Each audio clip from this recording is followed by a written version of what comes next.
नमस्कार दोस्तों, एक बार फिर से स्वागत है आप सबका आपके अपने चैनल भौतिक लोक में। और मैं हूं आपका होस्ट एंड दोस्त आशीष दीक्षित। क्या नाम? आशीष दीक्षित। आज इतनी प्रसन्नता है कि पूछो मत। क्या प्रसन्नता है। Today is the first day before new year और कह सकते हैं नए साल की पूर्व संध्या। और बड़ा आनंदित सा जीवन है। ऐसे लग रहा है जैसे एक साल कंप्लीट हो गया, कल न्यू ईयर आने वाला। क्या क्या क्या कर डालूं। जब से चैनल के माध्यम से आप लोगों से जुड़ गया हूं, ऐसा लगता है जैसे सबके सब मतलब मेरे जितने सारे बच्चे हैं, स्पेशली बच्चों की बात है, मेरे जितने सारे बच्चे हैं सब मेरे सामने बैठे हैं और मैं इधर से बात कर रहा हूँ, उधर से वो भी रिस्पॉन्स करने वाले हैं। और मैं बड़ा खुश रहता हूँ। ऐसा लगता है जैसे जिंदगी वापस सी आ गई, मतलब एक बार फिर से जिंदगी वापस आ गई। तो एक बार फिर से बोलते हैं जिंदगी जिंदाबाद।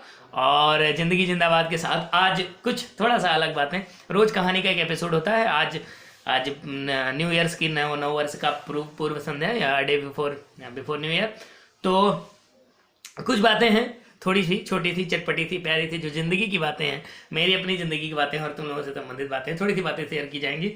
और आज मैं अपने एक कह सकते हो एक छोटी सी अपनी एक प्रतिभा का आप लोगों के सामने प्रदर्शन करना चाहूँगा। Actually in the starting of my career when I was in my academics, तो उस समय थोड़ा सा मेरे अंदर कुछ था कि मैं कुछ थोड़ा बहुत लिखता था। तो लिखता क्या था, अपनी भावनाएं था जो साझा कर लेता था। तो आज आप लोगों के सम्मुख एक छोटी सी प्यारी सी कविता है जो थोड़ा सा इंस्पायरिंग है। और इस इंस्पायरिंग इस नाते कि एक टाइम ऐसा होता है जब आप 12th या ग्रेजुएशन कंप्लीट कर लेते हो। 12th की बात नहीं है, ग्रेजुएशन कंप्लीट कर लेते हो। तो ग्रेजुएशन कंप्लीट करने के बाद एक समय आता है जब आपके घर वालों को आपसे बहुत सारी उम्मीदें होती हैं। और घर वालों ने नर्सरी से लेके और 12th तक आपको बहुत कुछ पे ऑफ किया होता है। अब वो रिटर्न बैक चाहते हैं। तो रिटर्न बैक चाहते हैं तो भैया घर में कोई हो, मतलब कितना भी समृद्धशाली घर वाले हो, माँ बाप या माँ तो नहीं कहती, खैर मम्मी की बात अलग होती, लेकिन बाप जो होते हैं वो भाई सुनाने लगते हैं प्रत्यक्ष परोक्ष रूप से कि इतना बड़े हो गए हो, फलाना ढमकाना, अब तुम कुछ कमाते नहीं हो, कुछ करते नहीं हो, क्या करोगे जिंदगी भर, है ना। तो ऐसी बातें होती। तो एक बार की बात है, मैंने जब अपना ग्रेजुएशन कंप्लीट किया तो जॉब के लिए सर्च कर रहा था। और उस टाइम जब ये सब बातें मेरे साथ भी गुजरी, तो जब मेरे साथ गुजरी तो मैंने जो है शुरू किया, कुछ पंक्तियाँ लिखी। और वो पंक्तियाँ मैंने लिखी थी, मैंने अपनी भावनाएं प्रकट की थी, मैंने अपने पापा के लिए लिखी थी।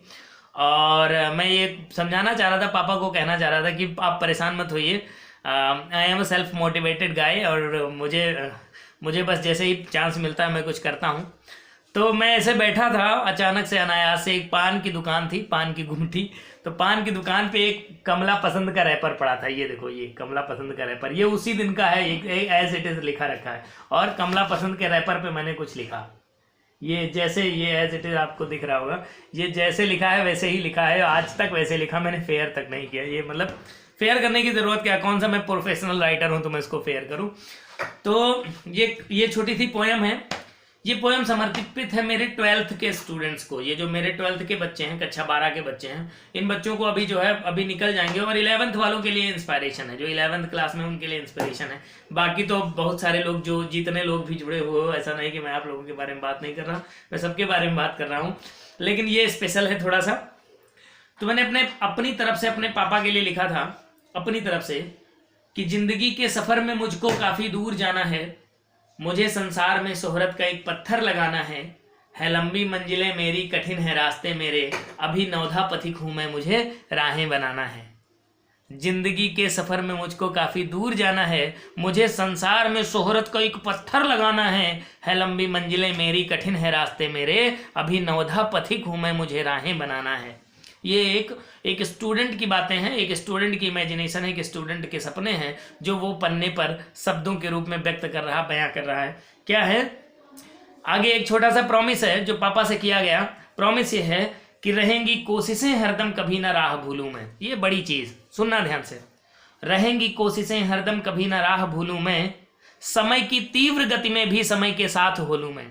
रहेंगी कोशिशें हरदम, कभी ना राह भूलूं मैं, समय की तीव्र गति में भी समय के साथ होलूं मैं, मगर फिर भी मैं अपने पथ से जो किंचित भटक जाऊं, रह जाऊं दौड़ में पीछे, बुराई में अटक जाऊं, पकड़ कर बाह मेरी मुझको सन्मार्ग दिखा देना, मेरे घनघोर तममय चित्त में दीपक जला देना, मेरे घनघोर तममय चित्त में दीपक जला देना। तम मतलब अंधकार, फिर से सुनो, ये छंद फिर से सुनो। ये छंद ऐसे है कि रहेंगी कोशिशें हरदम कभी न राह भूलूं मैं, रहेंगी कोशिशें हरदम कभी न राह भूलूं मैं, समय की तेज गति में भी समय के साथ होलूं मैं, मगर फिर भी मैं अपने पथ से गर किंचित भटक जाऊं, रह जाऊं दौड़ में पीछे बुराई में अटक जाऊं, पकड़ कर बांह मेरी मुझको सन्मार्ग दिखा देना, मेरे घनघोर तममय चित्त में दीपक जला देना, मैं याचक हूं, मैं याचक हूं, मुझे एक कीमती सी भीख दे देना, शीश चरणों में रखता हूं, मुझे आशीष दे देना, इसी आशीष के बल पर मुझे मधुबन सजाना है, अभी नौधा पथिक हूं मैं, मुझे राहें बनाना है, अभी नौधा पथिक हूं मैं, मुझे राहें बनाना है। अगली जो दो चंद लाइनें हैं, बस एक आखिरी अंतरा, एक आखिरी मुखड़ा, या यूँ कह लो आखिरी चंद, जो भी कहते हो। अब मुझे इतना ज़्यादा टेक्निकल नॉलेज नहीं है पंक्तियों के बारे में या कविताओं के बारे में। तो अंतिम लाइनें हैं कि कर्म माता पिता के पुत्र पर एक कर्ज होता है, कर्म माता पिता के पुत्र पर एक कर्ज होता है, कर देना जान न्योछावर पुत्र का फर्ज होता है, मैं देता हूं वचन कर्तव्य मैं डटकर निभाऊंगा, हमेशा अच्छे कर्मों से आपको ऊंचा उठाऊंगा, बस अब आशीष लेकर आपका यूं ही बढ़ते जाना है, अभी नौधा पथिक हूं मैं, मुझे राहें बनाना है, अभी नौधा पथिक हूं मैं, मुझे राहें बनाना है। ये एक छोटी सी कहानी थी। तो ये कहानी थी, ये एक पन्ना है, ये देख लो, ये उल्टा था। तो बहुत पुराना पेज है, ये मुझे मिल गया आज और मैंने ढूंढा कि मैंने कहा चलो पूर्व संध्या पर ये बातें की जाए।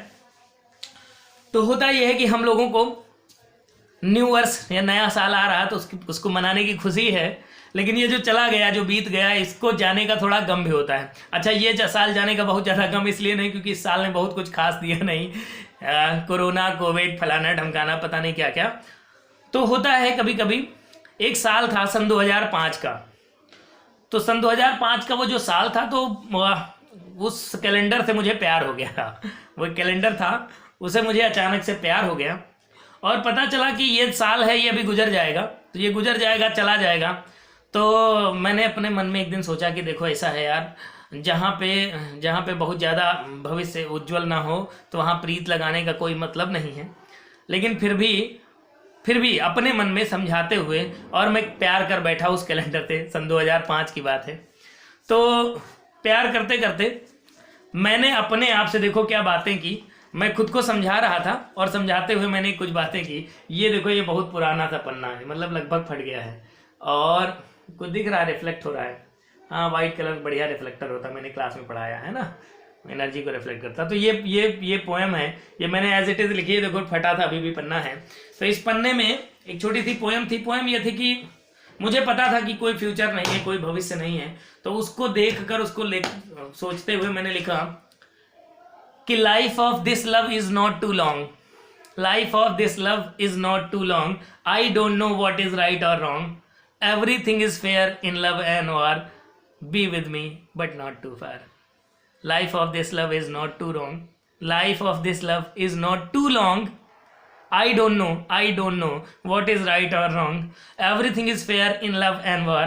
Be with me and not too far. Too far, F-A-R, far मतलब दूर, है ना।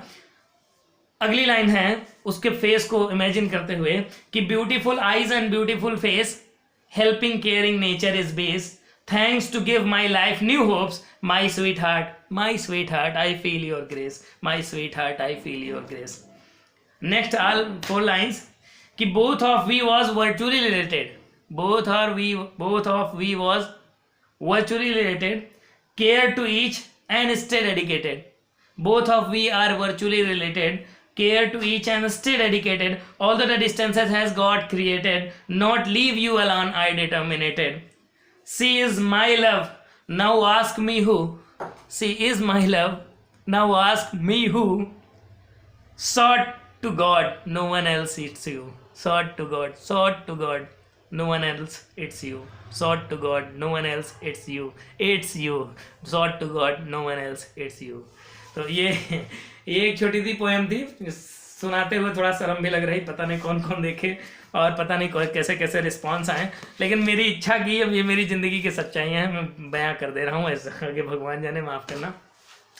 तो ये छोटी छोटी पोएम्स थी और इन पोएम्स को मैंने लिखा और लिख कर और उनको रख दिया। और आज अचानक से मुझे याद आई तो मैंने कहा कि चलो ठीक है इनको आप लोगों के समक्ष प्रस्तुत किया जाए।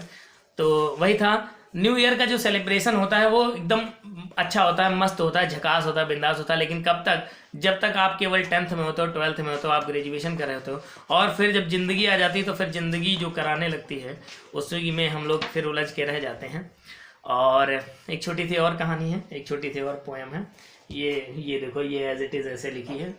तो इस पोएम का थोड़ा सा भाग, बहुत ज़्यादा नहीं, थोड़ा सा भाग 4-5 मिनट का, वो चंद लाइनें हैं, जरा सुनाने की इच्छा है तो ये लाइनें भी प्रस्तुत किया जाए, है ना। तो होता यह है कि हम लोग जब सपने देखने लगते हैं और सपने देखते हैं तो क्या क्या सोचते हैं किसी भविष्य के बारे में कि कौन होगा। वो सुना ना, हर किसी के दिल में एक लड़की का ख्याल लगता है, कोई कहता है कोई छुपाता है जब हाल रहता है। ये गाना सुना है ना, तो वो गाना कुछ ऐसा ही होता है। तो हमने भी कुछ देखा सपने। तो सपने में ऐसा था कि चल रही थी जिंदगी मेरी सुहानी राह में, चल रही थी जिंदगी मेरी सुहानी राह में, गुम था हृदय मेरा एक अजनबी कुसुम की चाह में। न तो कोई मिलने की तमन्ना थी मेरे दिल में, और ना ही कोई गम था बिछड़ने का मोहब्बत की राह में। चल रही थी जिंदगी मेरी सुहानी राह में। एक अनदेखी सी अनजानी सी, एक अनदेखी सी अनजानी सी तस्वीर थी मेरी आंखों में, एक अनदेखी सी अनजानी सी तस्वीर थी मेरी आंखों में, जिसके आने का हर क्षण मैं इंतजार करता था। एक अनदेखी सी अनजानी सी तस्वीर थी मेरी आंखों में, जिसके आने का हर क्षण मैं इंतजार करता था ये एहसास है था ये एहसास इस दिल को नहीं है वो हकीकत में। मतलब केवल सपना और कुछ भी नहीं, केवल फितूर। क्या कि एक अनदेखी अनजानी सी तस्वीर थी मेरी आंखों में, जिसके आने का हर क्षण मैं इंतजार करता था ये एहसास इस दिल को नहीं है वो हकीकत में, मगर फिर भी उसी अपरूप से मैं प्यार करता था। नहीं था फूल कोई उतना खूबसूरत जो मेरे मन को भा जाता, नहीं था कोई फूल उतना खूबसूरत जो मेरे मन को भा जाता, जो मेरे चित्त और मन को अपनी खुशबू से महका जाता। थी एक ख्वाहिश कोई सुंदर कली आ जाए आंगन में, जिसमें मेरा तन मन मेरा जीवन समा जाता। थी एक ख्वाहिश कोई सुंदर कली आ जाए जीवन में, जिसमें मेरा तन मन मेरा जीवन समा जाता, जिसमें मेरा तन मन मेरा जीवन समा जाता। और 4 लाइनें हैं। अब सोचो, इमेजिन करते हैं कि वो कैसा हो, मतलब जिसके बारे में बात की जा रही है। आज मेरे चेहरे पे लालिमा देखो बात यह है कि ये सब कहते हुए थोड़ा संकोच होता है। मास्टर हूँ बाई टीचिंग प्रोफेशन, टीचर हूँ, मर्यादित रहने की आदत है हमेशा। तो देखना जरा, तो अब देखो कि जो मुझे चाहिए, अब तो जो चाहिए था वो मिल गया लेकिन जब चाहिए था तो उस समय मैंने क्या लिखा, ये देखो एज इट इज लिखा है। इसको मैंने काट पीट के जैसे लिखा था वो ऐसे ही लिखा है। तो ये था कि हो वो ऐसा कि जिसमें सिर्फ खुशबू हो मेरे मन की। देखो बाउंडेशंस लिमिटेशंस देखो, क्या कि हो वो ऐसा कि जिसमें सिर्फ खुशबू हो मेरे मन की, हो एहसास जीवन के और सांसें मेरे तन की, जो हो रोशन मेरी आंखों के मोती चमकने से, और मिट जाए जैसे इंतहा हो मेरे जीवन की। फिर से सुनो, क्या हो वो ऐसा कि जिसमें सिर्फ खुशबू हो मेरे मन की, हो एहसास जीवन के और सांसें मेरे तन की, जो हो रोशन मेरी आंखों के मोती चमकने से, और मिट जाए जैसे इंतहा हो मेरे जीवन की। ऐसी हो प्रकृति उसकी, कैसा हो नेचर, कैसा हो, ऐसी हो प्रकृति उसकी ना कोई नजरें सवाली हो, ऐसी हो प्रकृति उसकी ना कोई नजरें सवाली हो। खिला हो मेरी बाहों में न दूजी कोई डाली हो, खिला हो मेरी बाहों में और ना कोई डाली हो। भरी हो जिंदगी उसकी हमेशा रंग से मेरे, भरी हो जिंदगी उसकी हमेशा रंग से मेरे, सिवा मेरे इस संसार में और ना कोई माली हो, सिवा मेरे इस संसार में और ना कोई माली हो। और 4 लाइनें और जल्दी से ख़त्म करें क्योंकि बस अब अंदर से कुछ निकल रहा है। किसी को है ये धमकी सुनो जरा ध्यान से। किसी को है नहीं ये हक कि मेरे फूल को देखे, किसी को है नहीं ये हक कि मेरे फूल को देखे, है छूना दूर की बातें ख्यालों में भी वो सोचे। हो पानी मेरी आंखों का, हवा हो मेरी सांसों की, धूप हो मेरे इस तन की, जान हो मेरे जीवन की। है चाहत पुष्प मेरा, सिर्फ मेरी खातिर खूबसूरत हो सब मुझसे न किसी और की किंचित जरूरत हो सब मुझसे न किसी और की किंचित जरूरत हो। बहुत बहुत धन्यवाद और happy new year to everyone, happy new year to all. धन्यवाद और कल एंजॉय करेंगे मस्ती। Bye bye.